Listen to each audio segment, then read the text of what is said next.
Oh hi my fellow LEGO addicts, I hope you're all doing well. It's approximately 5,000 degrees in here, again. However, duty calls and one must review LEGO sets, therefore I am here. So if you're a long-term friend of the channel, you will know this was coming. Here is my alternate build for the pet shop. Yay! Yay! Yay! So I seem to have gotten really obsessed with doing the alternate builds when I get new modulars. It's just so much fun, and especially when I can't decide which one I like better, it's really fun to build both and kind of review the two together and then decide which one I want to have in my city in the end, or if I have to buy a second set of them, because that's also an option, I guess. So here we have it. The alternate build for the pet shop. It's the Antique Bookshop, I think is the official name. Obviously, the link to the instructions and the creator are in the description, because that's super important. This was an interesting build. Now, if you've watched my review of the pet shop, my main criticism of that was that the roof design on the townhouse felt a little bit clunky, as well as the lack of general interiors. The pet shop being an older modular, that's generally just the case, so I wasn't super surprised. However, I was really keen to see how this alternate build was going to compare, because this is obviously designed later on, and actually looking at the pictures of the listing, it had way more interiors, so that's definitely going to be a really interesting thing to talk about. So, exterior wise, I think this looks really cool. I think this looks possibly more modern than the pet shop does. It has a really appealing shape to it, and it definitely stands out from like other modulars. I think the only other building that uses tan as its modular colour is the diner, so actually having this as a tan building looks really nice. I really love, and I have to point it out straight away, the Bookshop sign. This is totally what sold me on this thing. Look at it. It's a cat reading a book. So adorable. I love it. Spoilers early on, my favourite feature. This is adorable. I really love the flowers. I think they're super cute, and I think the colours together work really well, and I think the architectural features kind of complement each other as well as the fact that the design for the front is a really nice shape here for the store, which I think is really is really creative, and I absolutely loved. It was a little bit tricky to build during the instruction phase, but it is really nice now it's finished. Now, as with every single modular that is an alternate build, the back is a little bit of a mess, but can you really blame them? They're working with a limited brick space here. Obviously, they have to kind of use bricks in different ways to create certain effects. So there's a really weird sticking out bit here, actually, that attaches things inside the modular, which is why this is a feature. And as much as it's slightly annoying that that's a wide window, not a tan one, there were simply no more tan windows available, so we have to give them a bit of slack. I did actually hit this thing, so that's why some of these things at the bottom aren't quite in the right place, but it's fine. We're gonna have to just agree, the back is a bit of a mess. When you do an alternate build, you're gonna just have to expect that the back will be a mess, because obviously the focus is going to be on the front, that makes sense. Actually, colour-wise, I think it's pretty cohesive, especially compared to some of the other modulars, but you can straight away see that actually most of the reddish-brown bricks have been used at the back, whereas at the front we don't really see any of it. Which is possibly going to be one of my criticisms, because I really liked that the townhouse used reddish brown bricks for their townhouse build. I don't believe there's actually any other modular that uses reddish brown for a exterior build. I'm so sorry, it's so warm, I'm literally dying. Anyway, so there's a really nice little seating area here at the top, which I really adored. So far, the exteriors. Honestly, really enjoyed them. I think the exteriors are really nice. They look a little bit understated when you look at the pictures. When you build them in real life, they are actually really cohesive and very nice. So I was pleasantly surprised by them. And yes, apart from the colours of the roofs, which again obviously is because of limits of parts with this dark tan piece here instead of light bluish grey, I think it looks really lovely.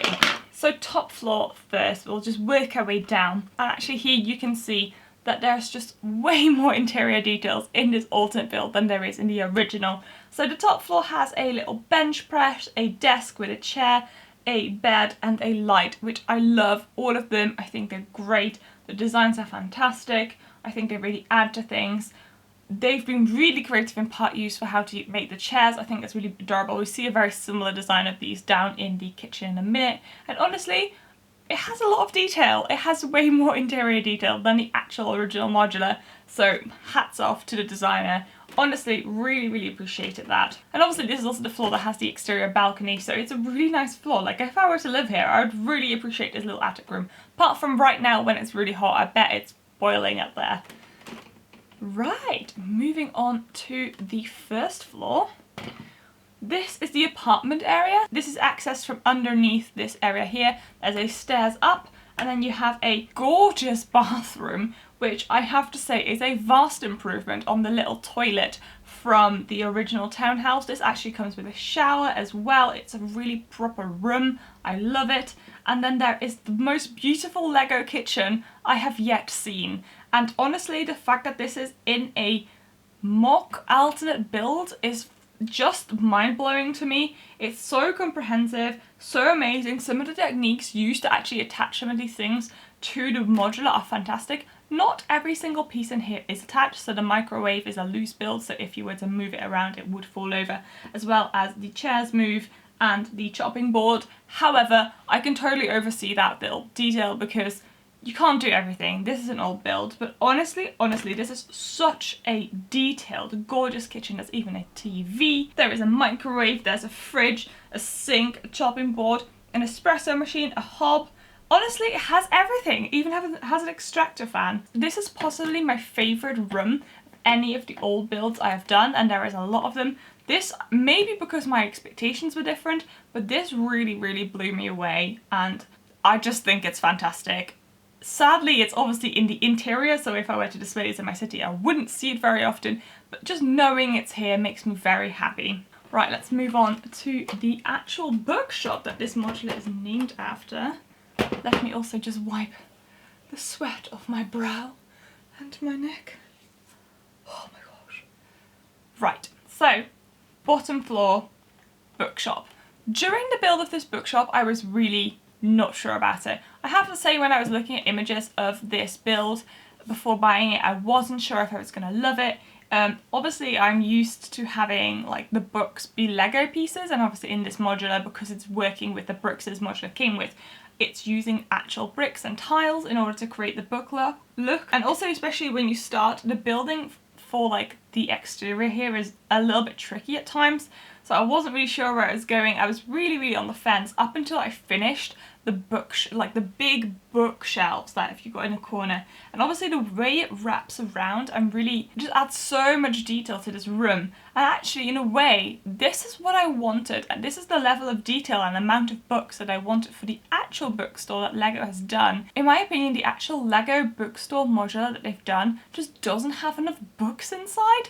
So this actually has so many books and display tables. Like, it feels much more like an actual bookstore you would go into as a human, because there's just an actual amount of proper books and stock and display, whereas the one that you get in the Lego modular just doesn't really feel like it has a lot. And I so appreciated the little details. I think it only really comes together sort of like 1/3 into this floor's build, because up until then I just wasn't really sure.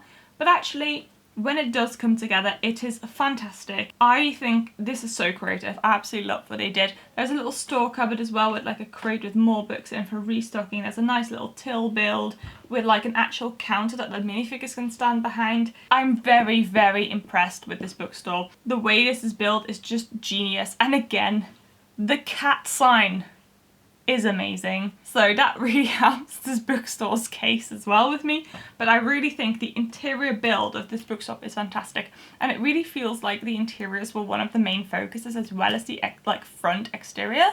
The only thing where they obviously had to compromise some parts was the back. So that really feels fantastic when you're going through. Like, it really feels like there's enough parts to build what they're trying to achieve.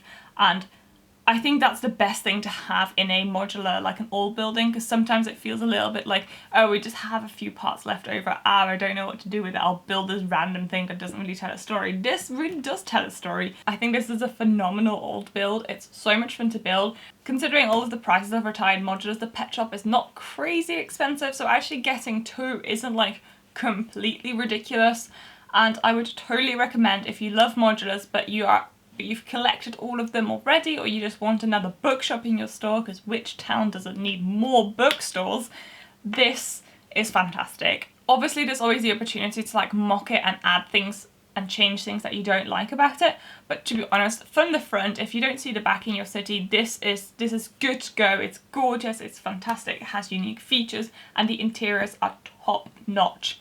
Honestly, I'm always so very impressed with anybody that designs alternative mocks, because just working in such a limited space is just so difficult.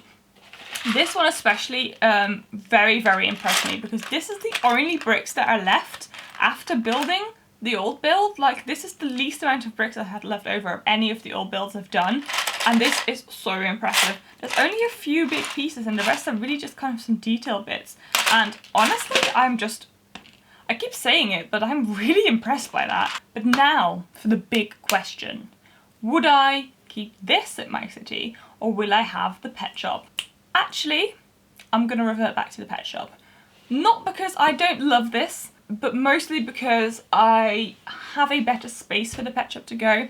So I actually want the pet shop and townhouse to sit here next to the ramen shop that I originally designed for the bookshop and townhouse, because I want the bookshop and townhouse to move next to the police station whenever I get that. This works better as the pet shop and townhouse in the place where I envision it going. That does mean though that I'm going to be looking at ways to change the roof design of the pet shop, because the townhouse just doesn't really look that perfect to me. But I will definitely consider buying a second pet shop and building this mock again if I have to place it somewhere where you can't see the back of it, because I do think this would be really cool to have in my city, and I'm really sad to be getting rid of this cat sign because it's just too adorable. I'm very glad that I did build this, because I have because I don't know what else I want to add to the city, but also it was just such a fun experience. So I could totally recommend it for like a really nice building experience. If you're a bit like lost, you've spent your budget but you want to build something else, pick up your pet shop, break it down, sort it into parts, and just build this instead and have fun, because it is a really, really fun build. Now, I hope you found that useful. Let me know what you're planning to do with your city. There's actually a few really exciting upcoming projects for me, one of which you may not believe is a Harry Potter project. What? This is a project that I've been meaning to do for ages, but I finally got a set that will allow me to kind of start it a little bit, which is exciting. So I'll obviously be documenting that journey, because I feel like a Harry Potter project is long overdue. I'm also well on my way for saving for Diagon Alley. I'm currently 1/3 of the way through, so hopefully towards the end of the year I'll be able to get a second Diagon Alley and mock Diagon Alley into a big set. That will be very exciting, so obviously that's coming. Don't forget to like, subscribe, and maybe become a member if you like. If you want to chat to us all on the Discord, do join us. Also, you are supporting the channel, which is very appreciated for a tiny YouTuber like me. It's really helpful. So thanks so very much for your time. I hope you have a fantastic rest of your day. Goodbye. Hello. Oh, I'm tired. It's too warm for a dance. I'll just sit here and be dramatic about it. Oh. It's fine. It's fine. It's just my glasses falling off my face. It's okay. So it's a bit of a shame that it's at the... Awesome. That was just the neighbours.